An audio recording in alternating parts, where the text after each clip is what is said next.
మన ప్రభువును ప్రియ రక్షకుడైన యేసుక్రీస్తు వారి అతి శ్రేష్టమైన నామున డైలీ బైబిల్ డివోషన్స్ని వీక్షిస్తూ ఉన్న ప్రేక్షకులందరికీ హృదయపూర్వక శుభాభివందనాలు.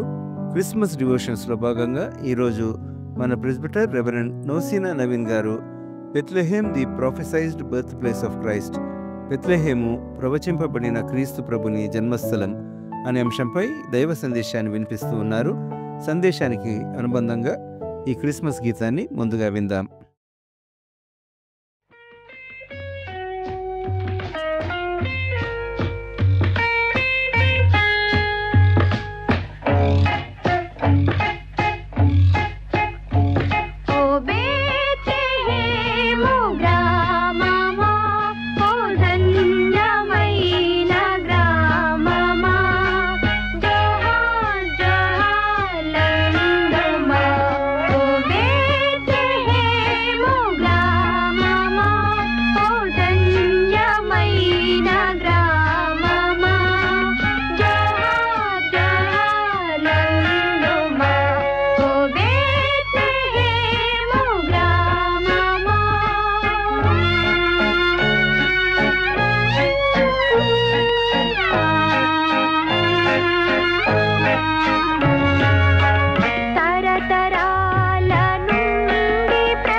ప్రియులారా, మన ప్రభువైన యేసుక్రీస్తు నామమున మీ అందరికీ శుభములు, వందనాలు తెలియపరచుకుంటున్నాను. ఈ యొక్క ఉదయ కాల సమయంలో డైలీ డివోషన్ బైబిల్ మీ అందరినీ ప్రేమపూర్వకంగా ఆహ్వానిస్తున్నాను. చిన్న ప్రార్థన చేద్దాము.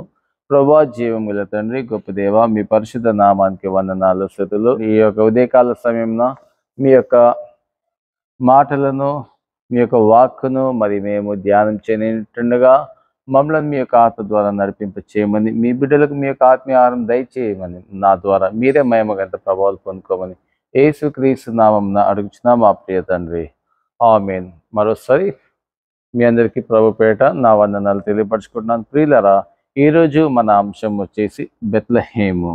బెత్లెహేము అనగా మనందరికీ తెలిసినటువంటి అర్థమే. బెత్లెహేమ్ అనగా ద హౌస్ ఆఫ్ బ్రెడ్ లేదా రొట్టెల ఇల్లు అని దాని యొక్క అర్థము. ప్రియులారా, మనం ఈ యొక్క బెత్లెహేమ్ గురించి ఎందుకు ధ్యానం చేయనంటున్నాం? ఈ యొక్క ప్లేస్ మరి మనందరికీ తెలిసినటువంటి సంగతి. ఆ యొక్క బెత్లెహేమ్లో యేసుక్రీస్తు ప్రభువారు జన్మించాడు. అయితే ఈ బెత్లెహేమ్ గురించి మనము కొన్ని విషయాలు చూద్దాము. మన పాత నిబంధన గ్రంథంలో చూసినట్టయితే ప్రియులారా, ఈ యొక్క మీకా రాసినటువంటి గ్రంథము 5వ అధ్యాయము 2వ వచనంలో కనుక మనం చూస్తే ఆ యొక్క మీకా ప్రవక్త ఏ విధంగా ప్రవచించాడు అనేటువంటి విషయాన్ని మనం చూస్తాము. చూడండి, మీకా 5:2, నీవు స్వల్ప గ్రామమైనను.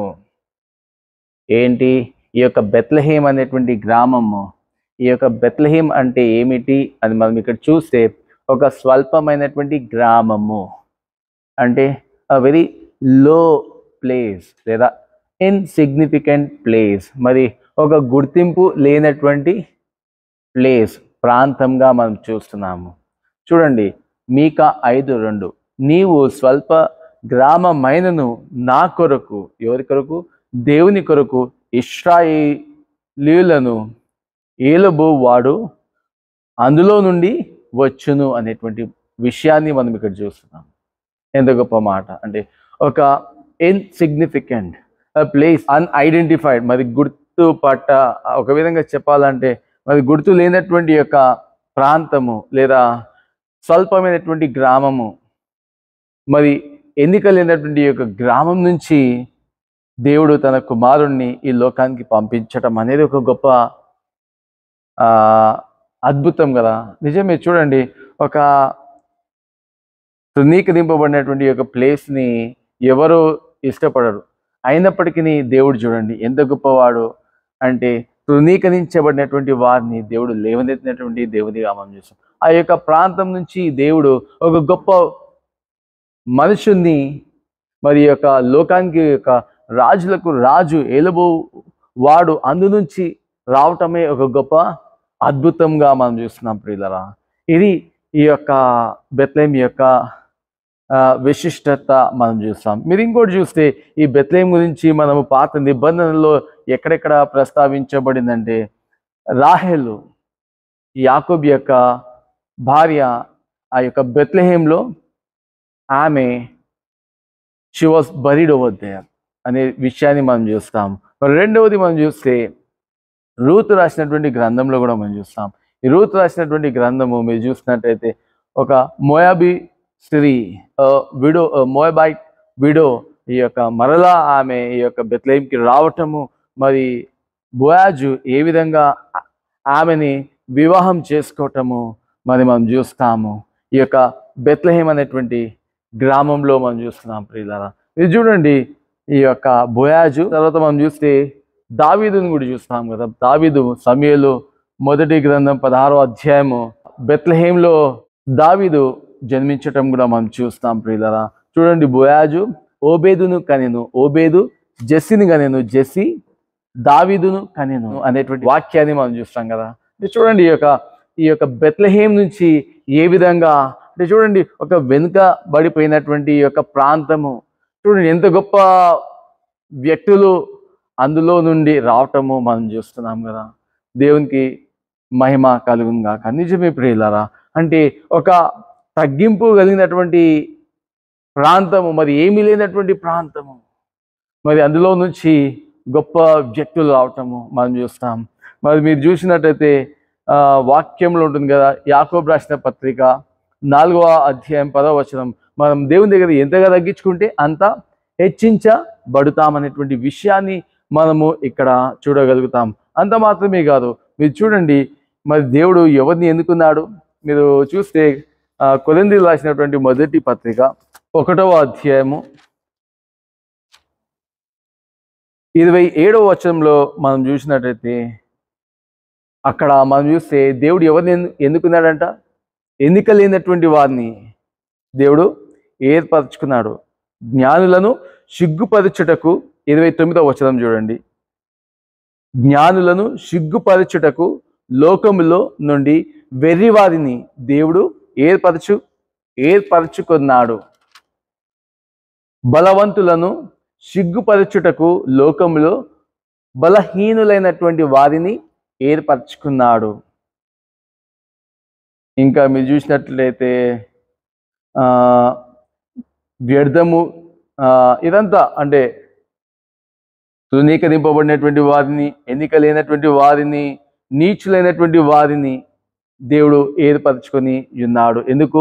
జ్ఞానులను సిగ్గుపరచటానికి.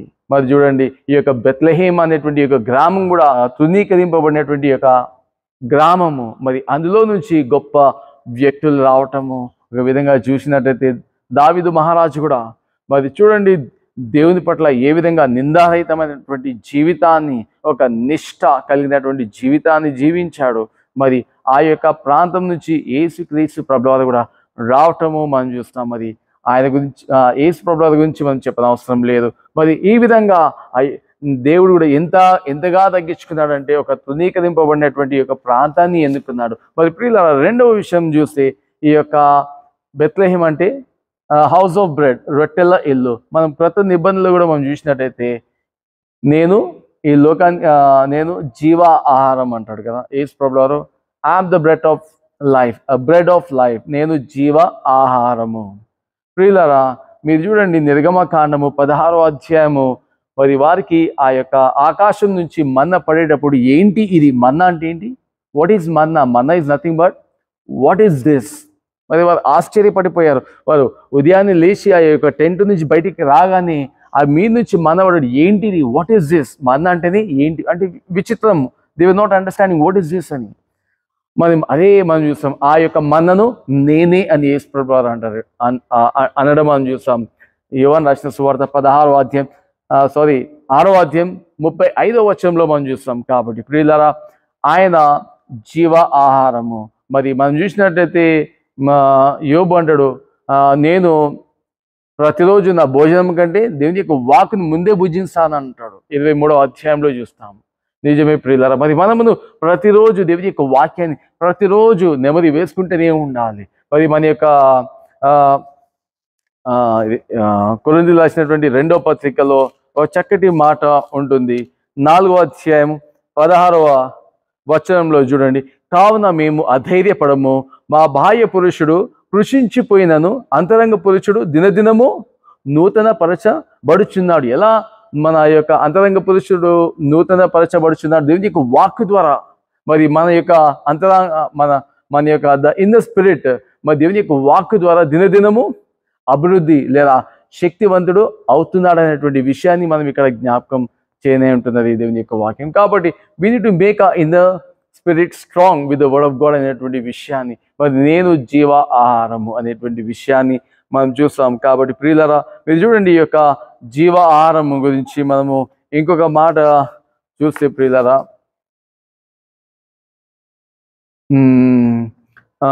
మీరు చూడండి ఈ యొక్క యేసు ప్రభువారు ఈ యొక్క బెత్లెహేములో పుట్టినప్పుడు మొట్టమొదటిగా సువార్త ఎవరికి అందించబడ్డది ప్రియులారా?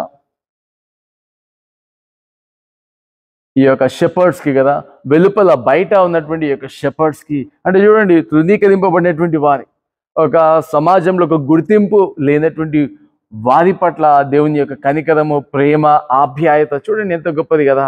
ఆ యొక్క వెలుపల ఉన్నటువంటి వారిని కూడా లోపట్లకి చేర్చుకోవటం, మరి వారికి ఒక మంచి సువార్తను అందించటం అనేటువంటి విషయాన్ని మనం చూస్తాం. అంటే overall what we see about Bethlehem is a humility. మనం ఎంతగా తగ్గించుకుంటే దేవుడు అంతగా హెచ్చింప చేస్తాడనేటువంటి విషయాన్ని మనం ఇందులో నేర్చుకుంటున్నాం. మరి మనమును ఈ విధంగా ఎంత తగ్గించుకుంటే we will be exalted దేవుని యొక్క రాజ్యంలో. మరి అట్టి కృప దేవుడు మనకు దయచేయను గాక. ఆమేన్.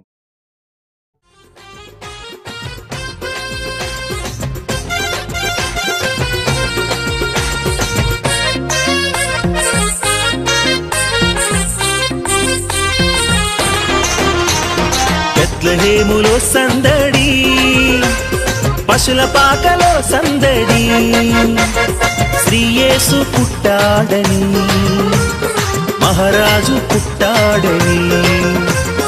బెత్లెహేములో సందడి, పశుల పాకలో సందడి, శ్రీయేసు పుట్టాడని, మహారాజు పుట్టాడని. బెత్లెహేములో సందడి.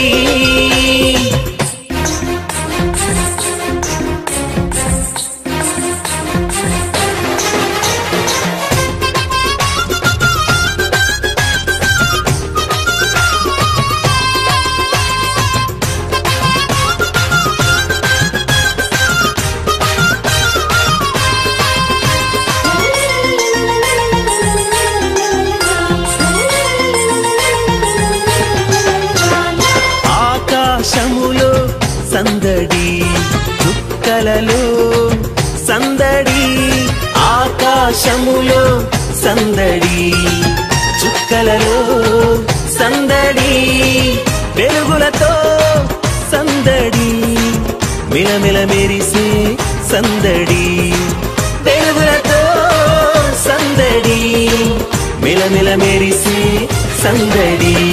బెత్లెహేములో సందడి, పశుల పాకలో సందడి, శ్రీయేసు పుట్టాడని, మహారాజు పుట్టాడని. బెత్లెహేములో సందడి.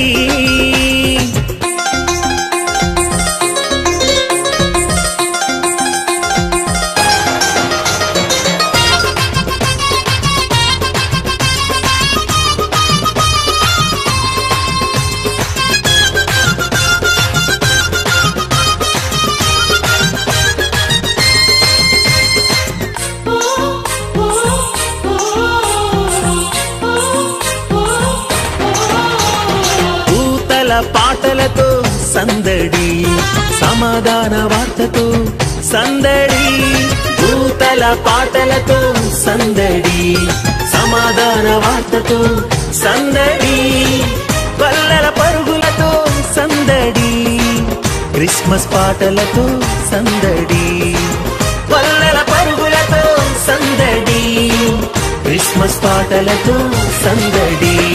బెత్లెహేములో సందడి, పశుల పాకలో సందడి, శ్రీయేసు పుట్టాడని, మహారాజు పుట్టాడని. బెత్లెహేములో సందడి.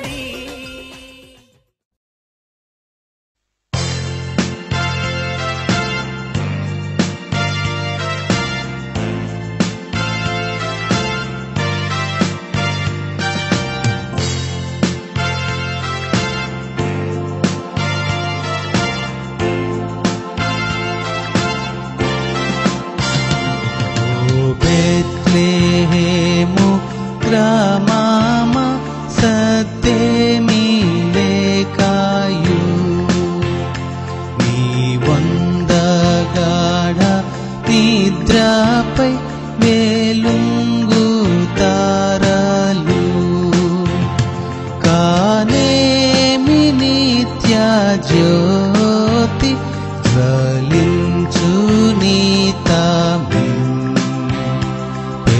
కేండ్ల భీతి వాంఛాలి రాత్రి తీరే నీలో.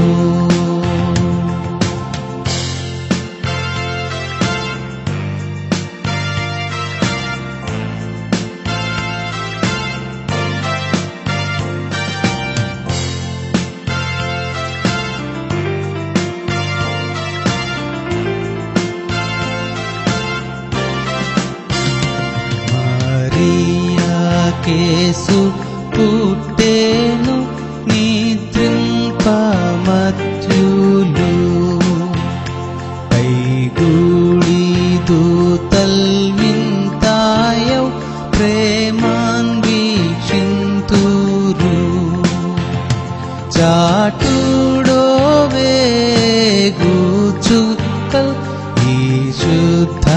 జన్మము దైవానకునున్న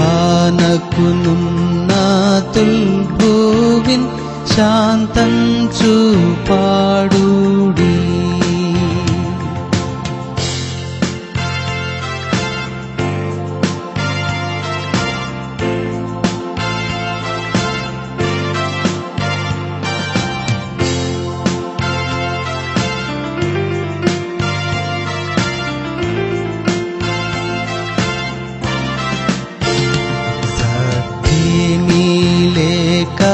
వచ్చేగా ఈ వింత దానము ఆ రీతి దేవుడి చూపై వరాల్నరాళికి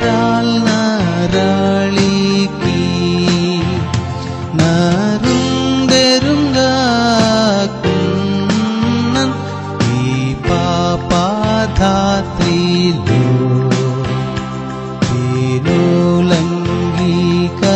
ప్రించిన యేసుందు జొచ్చును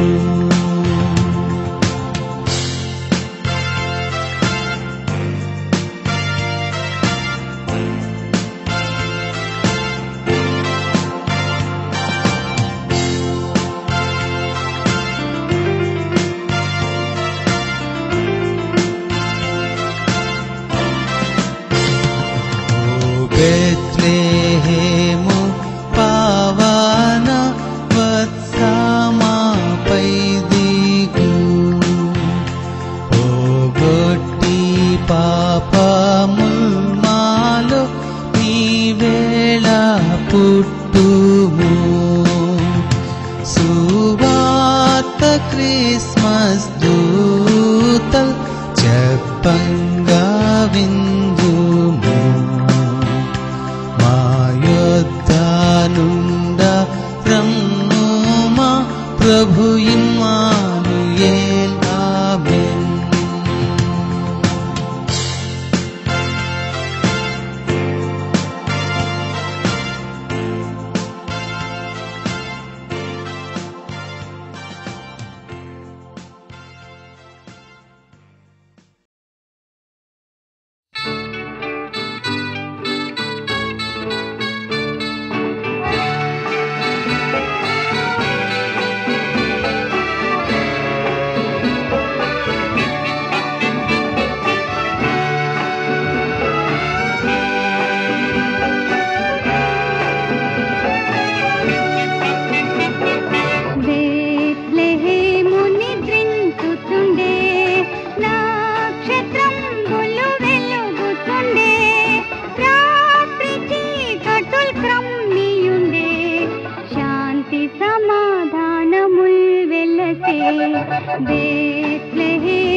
బేత్లెహేము నిద్రించుచుండే, నక్షత్రములు వెలుగుచుండే, రాత్రి చీకటులు క్రమ్మియుండే, శాంతి సమాధానముల్ వెలసే బేత్లెహేము